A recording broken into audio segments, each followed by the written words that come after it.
Bonsoir à tous, ravi de vous retrouver dans Ça vous regarde en direct. Comme chaque soir, on parle de la stratégie du docteur Valls.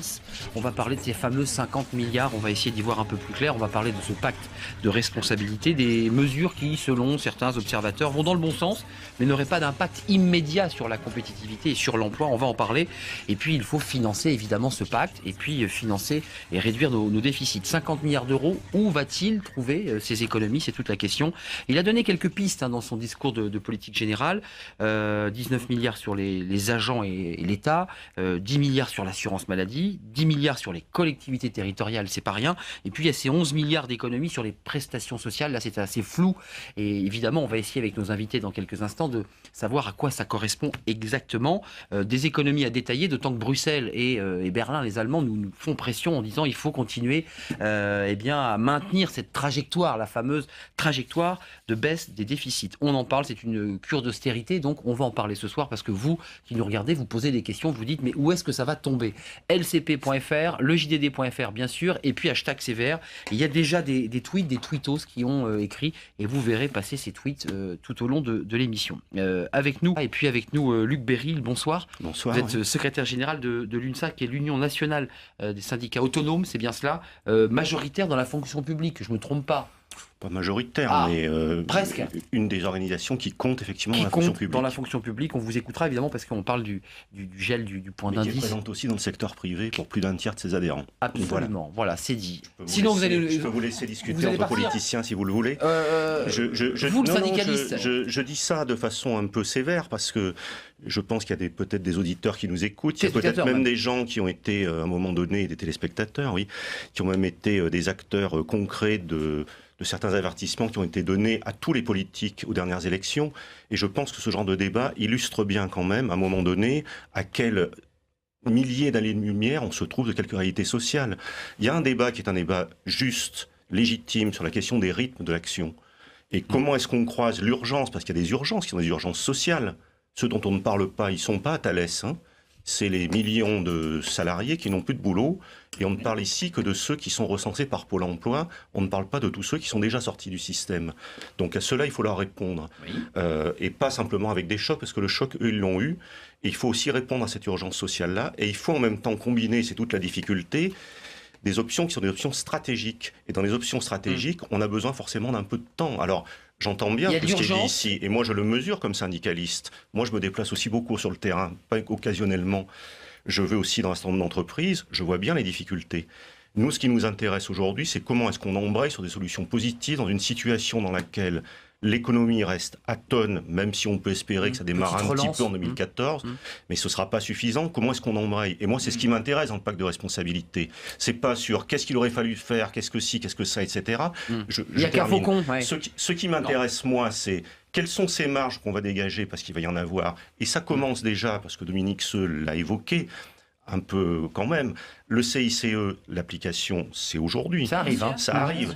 Donc, qu'est-ce qu'on fait déjà de ça? Comment est-ce qu'on l'utilise? Comment est-ce que qu'est-ce que ça provoque? Et qu'est-ce que ça provoque? Qu'est-ce qu'on met en place dans les branches, dans les entreprises? Combien d'apprentis est-ce qu'on va pouvoir embaucher? Combien, effectivement, d'emplois on va pouvoir éventuellement sauver ou créer? Combien d'emplois sortiront de la précarité? Et moi, du côté de celles et ceux auprès desquels je travaille plus particulièrement, je suis un syndicaliste, c'est sur ces questions-là précises que j'attends plus que des réponses, j'attends des engagements. Alors, c'est intéressant, il y a qu'un faucon. Demain, à tour de rôle, et Pierre Gattaz, le patron du MEDEF, de nouveau explique qu'il faut aller encore plus vite pour mettre en place et pour appliquer ce pacte de responsabilité. Pierre Gattaz explique toujours ça. Il y a urgence. À un moment donné, je suis d'accord avec lui, nous on a besoin aujourd'hui de faire, pas de parler. De faire. Alors, le discours a du sens, il faut savoir ce qu'on veut faire, qu'on se mette d'accord sur des stratégies. Le propre d'impact, et c'est pour ça que nous l'avons soutenu en tant qu'UNSA, c'est justement de trouver autour d'un compromis, qui est un compromis social, c'est pas un gros mot, exactement, de réunir les acteurs de ceux qui font en matière d'emploi, en matière d'économie. Là, en l'occurrence, c'est assez simple, les entreprises, les pouvoirs publics et les organisations syndicales qui représentent les salariés. Et maintenant, il faut qu'on passe à l'acte. Passer à l'acte, c'est très concrètement, dans les branches, dans les entreprises, identifier les difficultés, regarder avec les marges qu'on va grossir artificiellement, ça sert à ça le pacte de responsabilité avec ces mesures, comment est-ce qu'on peut les utiliser? Et là, il y a effectivement un débat. Mais bien sûr que c'est du donnant-donnant. Un compromis, c'est un compromis, chacun s'engage en responsabilité. Dernière remarque, parce que sur la question du déficit... Vous ne voulez pas un engagement entreprise par entreprise? Par branche, hein. Je veux branche qui fixerait des objectifs très généraux. Très exactement ce qui s'est passé aujourd'hui. Je veux un accord national. Il y a un relevé de conclusion qui a été signé qui définit une méthode de mise en œuvre. Je veux des négociations par branche parce que les réalités économiques, en les affinant, finalement, concrètes, ont besoin d'être affinées en fonction des secteurs d'activité. Qui puissent donner des chiffres, c'est-à-dire des objectifs, oui. C'est-à-dire, la pétrochimie doit embaucher tant de dizaines de milliers de personnes. Non. Des objectifs, c'est pas ça. Des objectifs, c'est de dire que, par exemple, ça se traduira pas forcément par des embauches. Une branche professionnelle où la majorité des salariés sont très jeunes, bon, il y aura pas forcément de problème de renouvellement à l'intérieur de cette branche. Dans telle autre, où au contraire, la moyenne d'âge est plus élevée, ce sera très intéressant de développer les systèmes d'apprentissage, par exemple. En fonction des besoins. En vue de, ça permet un accès à la formation des jeunes, etc. C'est-à-dire qu'on n'a pas besoin de mesures générales, on a besoin d'un lot de mesures générales particularités dans l'application. Et c'est pour ça qu'ensuite, il faut descendre effectivement dans les entreprises et sur les bassins d'emploi. Et ça, c'est extrêmement important. On a besoin d'une méthodologie pour y arriver. Je fais juste une dernière remarque. Après, vous allez reparler, vous inquiétez pas, Luc Beryl. Moi, je ne suis pas du genre trop à m'imposer. Je suis plutôt adepte du dialogue, moi, pas forcément de la polémique, mais c'est peut-être un tort. Non, il n'y a pas eu de polémique ce soir. Non, mais sur la question du déficit, M. Mariton l'a évoqué, lui, il trouve que 50 milliards, c'est pas suffisant. Mais je l'entends. Moi, je pense qu'on ne peut pas faire comme si, derrière ces 50 milliards, il n'y avait que des réalités chiffrées. Les 50 milliards, aujourd'hui, ils servent à quelque chose. Ils servent à quelque chose en matière de fonctionnement des services publics, en matière de fonctionnement de la protection sociale, etc. Oui, mais parlons-en quand même. On va en parler, mais c'est le sujet que on va voir. Ce qui me soucie, moi, c'est pas tant les 50 milliards. On ne peut pas tenir avec des déficits abyssaux. Donc il faut réduire effectivement la dette, c'est une obligation. Il faut le faire dans un cadre qui sera un cadre européen, c'est ce qui nous manque largement aujourd'hui d'ailleurs, et autrement que ce que l'Europe préconise. Et il faut le faire aussi dans un cadre qui permet de l'étaler dans le temps. On entend bien, regardez. Le problème, c'est les 3 ans. Alors, j'étais sûr que le débat allait s'ouvrir sur mon sujet.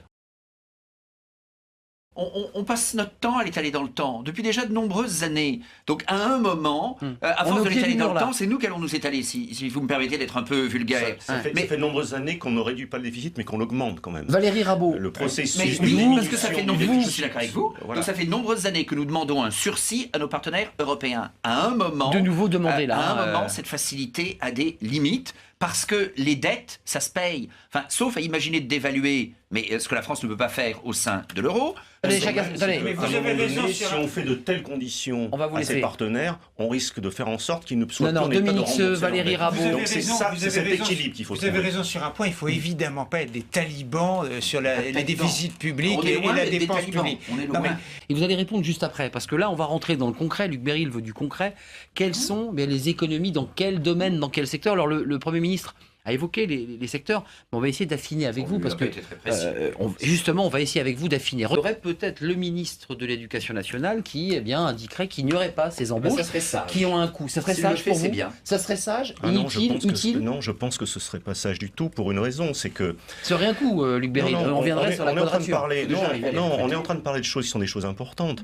On a besoin d'une maîtrise de la dépense publique et en même temps de ne pas se planter sur les choix stratégiques. L'éducation, la formation, c'est un choix stratégique. Alors, ça ne se réduit pas.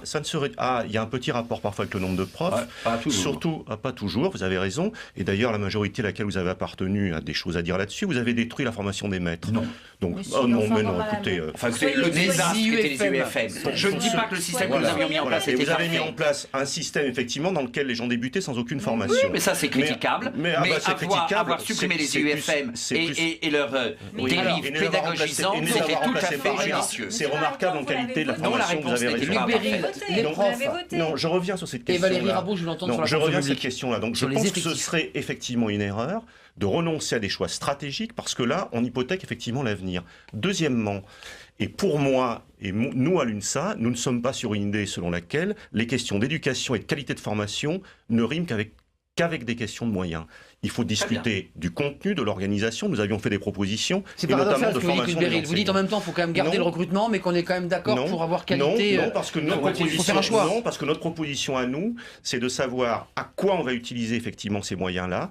Et quand on a quand même un système d'enseignement public qui dysfonctionne au point où il dysfonctionne en France, il faut travailler concrètement de ce point de vue-là. La loi de fondation de l'école, nous l'avons soutenue.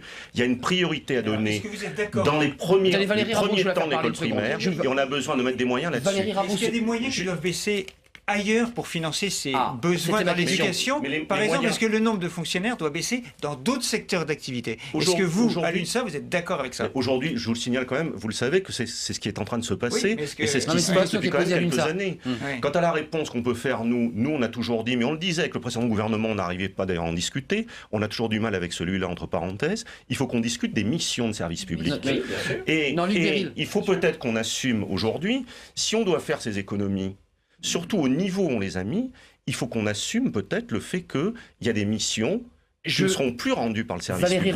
Mais il faut qu'on dise alors aussi aux citoyens, si ce n'est plus le service public, qui les rend. Alors, vous avez fait une proposition sur la dépendance, l'assurance privée. S'il vous plaît. Si on veut mettre en place un système inégalitaire et scandaleusement inégalitaire, c'est ce qu'il faut faire. Monsieur Ardouin, vous devriez inviter plus souvent Monsieur Luc Beryl. Peut-être elle s'appelle Olivia, c'est peut-être votre épouse qui nous a tweeté.